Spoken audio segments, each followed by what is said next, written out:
What's up, guys? Pippy here, and this is episode 60 of my Road to Glory, the Big 6-0. And today we're going to be doing 3 tournaments this episode, like you can see in the title. And the 3 tournaments that we will be playing is the Benelux Team of the Season tournament, the Serie A Team of the Season tournament, and the Rest of the World Team of the Season tournament. So we're going to start off with Benelux, which actually stands for Belgium, Netherlands, and Luxembourg.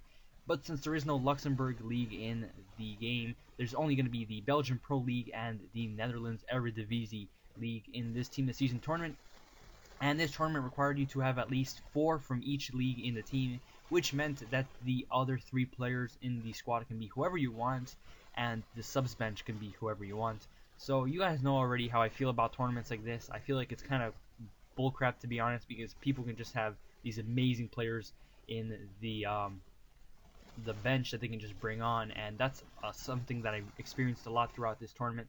But we're going into the final right here. I built a nice little Hunchchem team with the use of Eremenko in the squad because we packed the Inform Eremenko. I never told you guys because I never felt like it was a big pull, but I did pack him in one of the tournament packs. Not in the tournament packs, in just a regular pack. And yeah, I said, oh, this is a good chance to use him, and that's what I did. We opened up the score sheet right there, as you saw, with Memphis Depay's inform card, and very early on, my idea throughout the tournament was, if people are going to bring on subs, that's what I'm going to do, and that's what happened right there.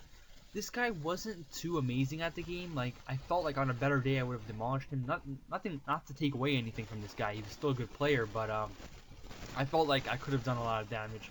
So as you saw right there, I did bring on Thiago Silva, Company, and Alexis Sanchez because I felt like the weakest parts of this team were obviously the defense, and having Sanchez in there would obviously help a lot. And I did go with a more defensive formation, and later on in the second half, after not much action, this guy did bring on Pele, which I can only assume is the lone Pele because I don't really think this guy would have shelled out the 15 million coins for Pele and then played with a team like that in the final. But anyways, he did bring him on, and Pele is always going to be a threat no matter what. And I'm glad I went with a defensive formation change right there with the 4-2-3-1. However, Pele does open up the score sheet for him. Well, not open up the score sheet for... Well, he kind of opens up the score sheet for him, I guess you could say. Very easy finish for Pele. 1 touch, and it was in. And that was a little bit frustrating because I was dominating most of this game. And he has a very good chance right there in the 87th minute.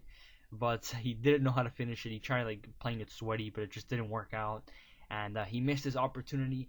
We were going into extra time, and I was very, very nervous because this was a very easy game, like I said before, but I was making it way more complicated than it was. And in the 98th minute, Pele would have a great chance to get him the lead, but he chips it over the goalkeeper, and my heart skipped a beat right there because if I went down, I'm pretty sure I may have lost the game. And once again, we're going to switch formations because I just felt like the 4-2-3-1 was a little too defensive and it wasn't helping me too much. So I went with a 4-3-3. I think I'm going to switch to in a second over here. A 4-3-3-2, which is still a little bit defensive, but a little bit more attacking than the 4-2-3-1. And as you saw, I'm going to put on Eremenko in the midfield right there. Alexis Sanchez is going to go in the wing, and of course, Memphis Depay is also going to go in the wing with Witsel playing in that center defensive mid-roll spot.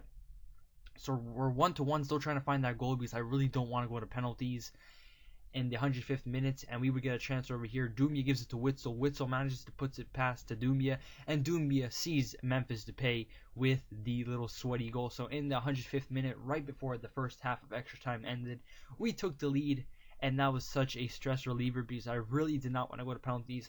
But now the problem was, can I hold on to the lead? And that's what I tried to do. In the 107th minute, second half of extra time, we would try and find that third goal to get that 2-goal cushion. Alexis Sanchez sees Doumbia with an amazing pass. Doumbia is through on goal. He's going to blast it past the goalkeeper and give us the 3-1 lead. And at this point, we pretty much had the game in the bag if we played our cards right.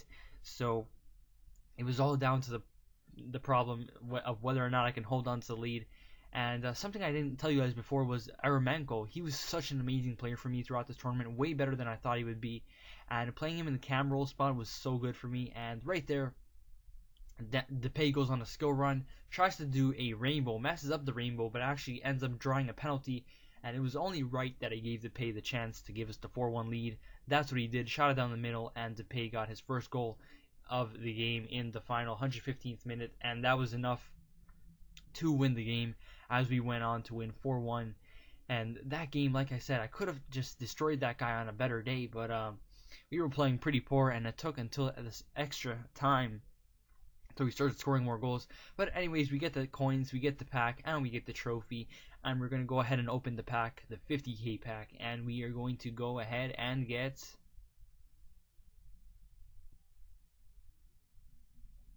Zan. But we also get Informed Chikahoy, which isn't a bad pull, to be honest, because if you look at his stats, those are some pretty nice stats. He's got like 82 shooting, 86 pace, 87 passing, 90 dribbling. So definitely a card I want to try out in the future because those stats are pretty insane.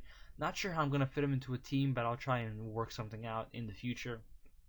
So not the best pack, but definitely not the worst pack. So we're going to go into the Serie A team this season tournament with this squad over here. Very, very sweaty. You got the 4-3-2-1 with the Gervinho, Doumbia, and Ibarbo, that Roma connection. And then in the midfield we have Vidal, Pogba, and De Rossi. So I have De Rossi playing in the middle with a little defensive role. And then the defense is pretty strong with Chiellini, Bonucci, Caceres, and Evra. Was that Evra or Ashley Cole? I think it was Evra. We come across this guy in the final who also has some pretty fast players in there. He's got Keita, Sal playing Cam, and who was the striker? He had a pretty fast striker, I think. And the winger was pretty fast too. Salah was the winger, I'm pretty sure. So we go into the finals, and he just absolutely just crushes my defense with the pace right there, and opens up the score sheet with Callejon 36 minutes into the game. And things were not looking good for us because we were down pretty early on in the first half, and we would only have to try and find a goal because I did not want to lose the final. And Gervinho right there receives a great pass from Doumbia.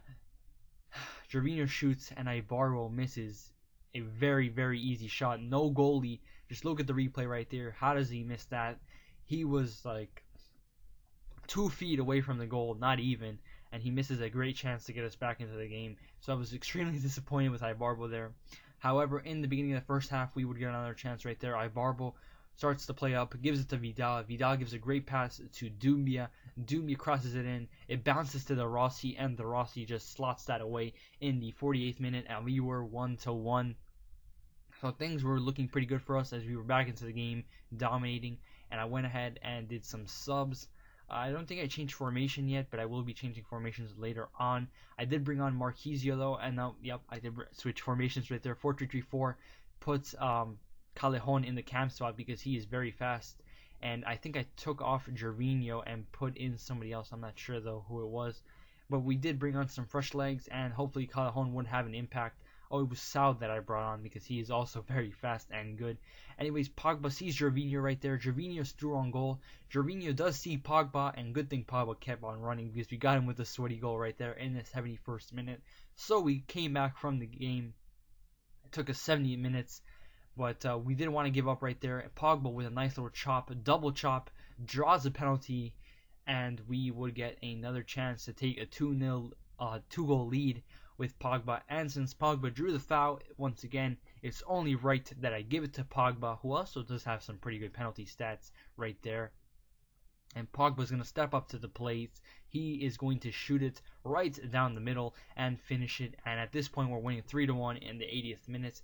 And I'm not sure if I do subs, but Doumbia has a great chance right there to give us the 4-1 lead. But I got a little too cocky, tried to chip him, and ended up missing it, which was pretty poor for me, to be honest. I really should have pushed around the goalkeeper and scored. But not too long after that, we would get another chance right there. Sal pushes it past the goalkeeper, very lucky with the rebound, and he does give us the 4-1 lead, and that is enough to win us the game. I did go defensive. I don't think I switched to a defensive formation, but I did go defensive just in case. You never know. And Ever wins the header right there, gives it to Sal. Sal's going to give it to Doumbia, who's just an amazing player no matter what league he's in. And Doumbia chips it past the goalkeeper, works that time. In the 90th minute, we have the 5-1 lead, and that all but seals the game. So that wins us the Serie A tournament. We get the coins, we get the pack, we get the trophy, and that's 2 trophies so far. Pretty good run. And we're going to go ahead and open the pack and see who we get. Pogba gets a man of the match, which is pretty strange. I guess he got a few assists right there besides the goal. And we go ahead and open the pack, and of course get absolutely nothing. Best player Sanchez, not team of the season this time, but still Sanchez's card. Nonetheless, we obviously won't be using him because we have the team of the season, but not a bad pull nonetheless. And we're going to go into the last tournament of the episode, and that is the rest of the World Team of the Season. And I struggled a lot in this tournament, even though it was really fun to play with the team, and my team was pretty strong, to be honest. I did struggle a lot, and in the final we come across this guy who's got a very, very poor side, 45 chemistry, and I was very confused at this team because how the hell did this guy get to the final is beyond me, but it definitely meant he was good at something. And this tournament is very, very strange, this final, as you guys are going to see in a few seconds here. So, right off a kickoff, we would get a chance. Charlotte does start off the play. Ramirez sees Sturridge running through, and Sturridge does open up the score sheet for us 2 minutes in for us, and we have a pretty good lead. And I just think at this point, oh, this is going to be an absolute wreckage from the way things are looking. But something very weird just happened after this. So he pauses it, and I'm thinking, oh, he's going to do subs because that's what everybody else did in this tournament. And so I said, you know what, I'll do subs too because two can play at that game. So like before, I did bring on David Luiz and Thiago Silva, and of course Alexis Sanchez. And he did subs too, as you'll see in a few seconds here. They're going to come on.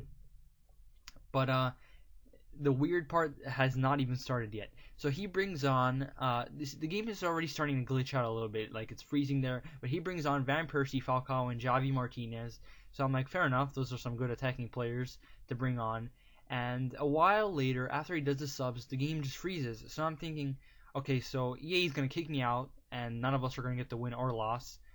Or my Xbox froze. But it ended up being that I guess he rage quit, but I'm not sure if he actually did rage quit because it was very early on. He did bring on his subs. Very, very strange to say the least. But we do end up getting the win for that. I'll take it. Go ahead and open the packet. Absolutely no one. And this is going to conclude episode 60, guys. Anyways, guys, my name is Pippedeed, and I'm out.